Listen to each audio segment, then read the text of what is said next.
In a small American rural town, David lives with his abusive father, William, but without his mother, who left them when he was 5. At school, David likes to hang out with his crush. Millie is a girl who dreams of traveling around the world. David knows about this dream, and one day he gives Millie a snow globe with the Eiffel Tower in it. Millie loves it, but the sweet moment is interrupted by Mark, who teases David for being a dork and throws the snow globe in the middle of a frozen lake. David is determined to retrieve it, but when he walks on the ice, it's not thick enough to withstand his weight, and it breaks. The frozen water takes the boy, and it makes him panic, to the point where he suddenly disappears from the lake, only to appear again inside a library. Confused and scared, David decides to ignore what just happened and go home. William immediately begins yelling at David for being late, so David hides in his room, locking the door. A furious William begins pushing the door, and when he's about to burst in, David disappears and shows up at the library again. Finally, accepting he has superpowers, David returns home, grabs his savings, and escapes in order to start a new life. First, though, he stops by Millie's house to leave the snow globes so she knows he's alive and well. Next, David moves to the city, rents a dingy room at a motel, and begins testing his powers.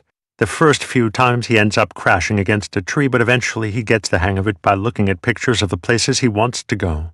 His first visit is to the Empire State Building, where David has fond memories of his mother, Mary. When he feels ready, David visits a bank to get an idea of what it looks like inside.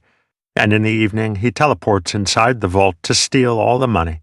While David celebrates in his little room, the bank discovers the robbery, and Roland shows up pretending to be the NSA.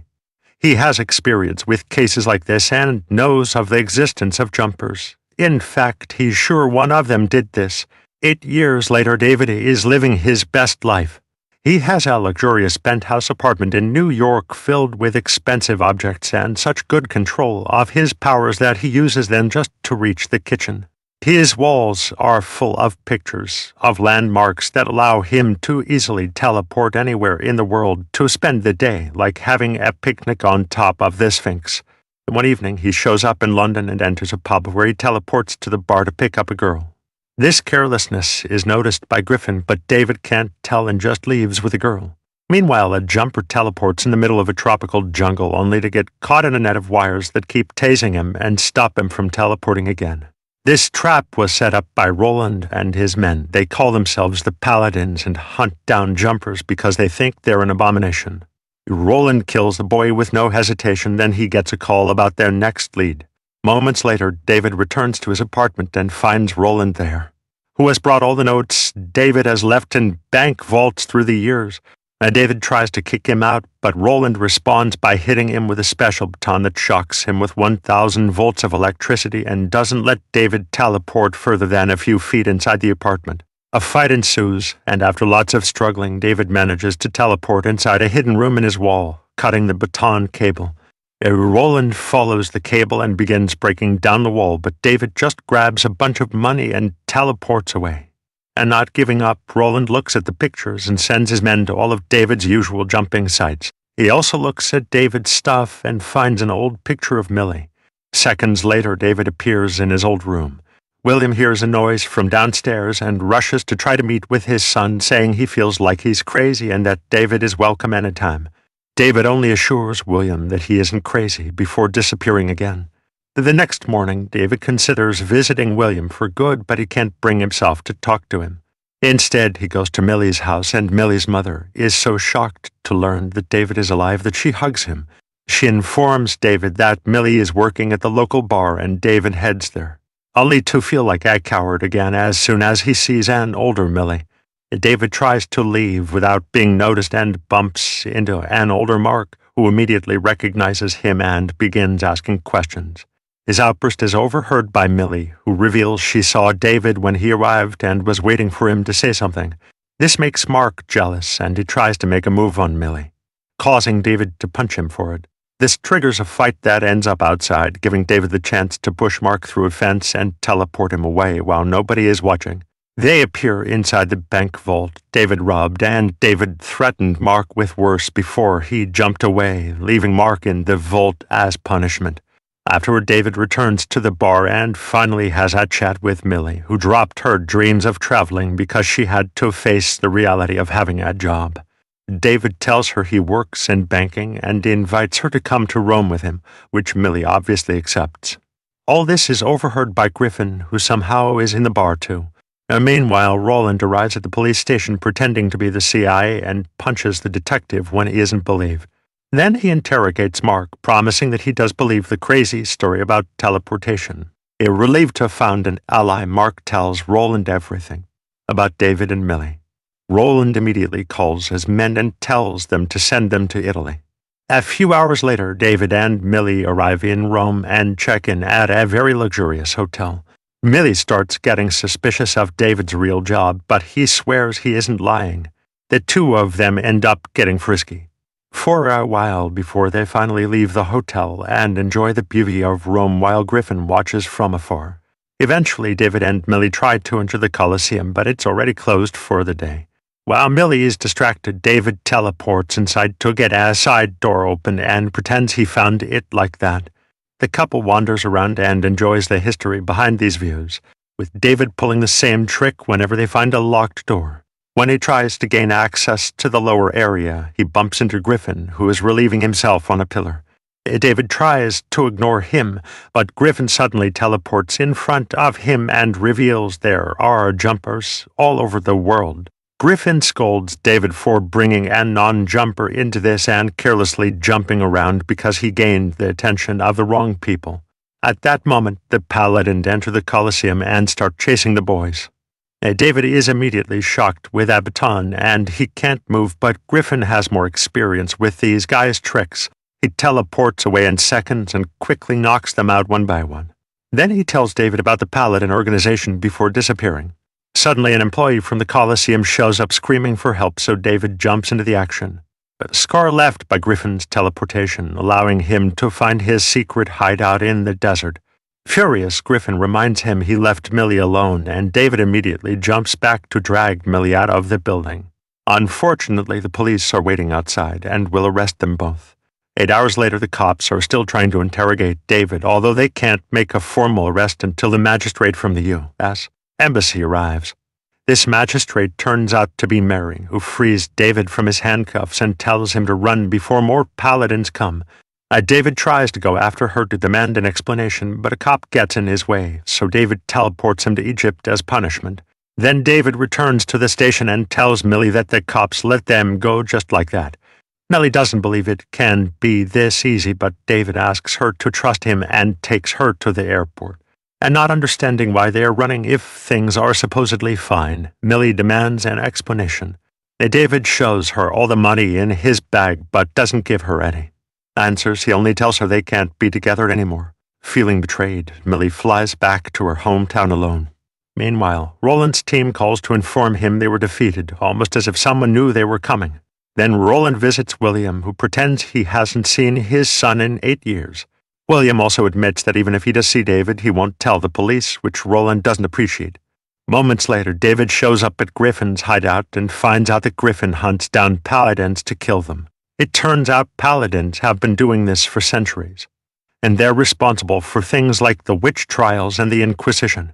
Griffin points out that if they can't get a jumper, they'll attack their loved ones, making David worried.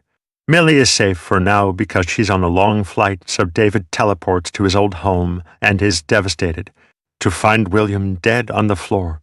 The grief doesn't allow David to think straight, and he teleports William to the hospital, but there's nothing the doctors can do to save him. Furious, David goes to the police station and threatens Mark until he admits he was the one who told Roland everything about their hometown, including David's feelings for Millie. David realizes he must catch Roland. Before Millie lands in the U.S., he teleports to Griffin's hideout to try to steal his paladin. Griffin doesn't let him, explaining that unlike the henchmen, Roland is too dangerous. This makes David think they should team up to defeat him, but Griffin turns him down, saying he prefers to work alone. Then Griffin teleports to Tokyo, and David follows him to keep bothering him about teaming up. Griffin prefers to steal a Scar to have some fun and brings David along, showing it to him how he can make the car jump along on the road. David never jumped into something this big, and Griffin confesses he once knew a guy who tried to teleport a whole building but died in the process. After David asks for the millionth time, Griffin accepts to team up as long as David doesn't contact him ever again. Afterward, the two of them teleport to the airport, but it's too late. Millie has already mended and left. David goes to the bar to ask for her, and a waitress tells him Roland's been around asking for Millie too. Next, David teleports to Millie's apartment and is relieved to discover she's fine. Millie doesn't want to see him, but David can hear the paladins approaching. So he begins confessing everything, teleporting to grab the snow globe on the shelf to prove it to her. This terrifies Millie, and she tries to run away, thus David has no choice but to grab her and take her to Griffin's hideout. This makes Griffin furious because he knows the paladins. I have a machine that allows them to open wormholes on the scars left by the jumps. In the meantime, Roland and his men arrive at Millie's apartment and do exactly as Griffin feared. While waiting for the wormhole to open, the boys hide, and David discovers that Griffin's research includes his own mother because Mary is a paladin too. At that moment, Roland arrives and captures David with his electrical wires. When he's about to kill him, Griffin taunts him with a flamethrower and begins fighting Roland. To counter Roland's use of technology, Griffin teleports to the city to grab a bus and bring it back, making it fall on Roland. Unfortunately, Roland is fine, so Griffin uses the flamethrower again to push him back into the wormhole. Then he follows him to continue fighting him at Millie's apartment. Meanwhile, Millie cuts the wires to save David and makes him promise he'll leave her alone after taking her home. David accepts, but also confesses that she's been his only love since they were kids. The sweet moment is interrupted by Griffin, who comes back with the paladin's machine, thinking they won't be followed anymore. However, Roland uses the jump scare Griffin left to launch a hook that captures Millie and brings her to the apartment right before the scar closes. David wants to go to save Millie, but Griffin begins preparing a bomb to take it to the apartment and kill all the paladins once and for all, not caring if Millie also dies in the process. Unwilling to lose Millie, David grabs the bomb and drops it at the Colosseum. Griffin immediately follows him, and the two of them start fighting over the detonator as they teleport all over the world. Eventually, they make it to the top of the Empire State Building, so David throws the detonator away, and they have to jump after it.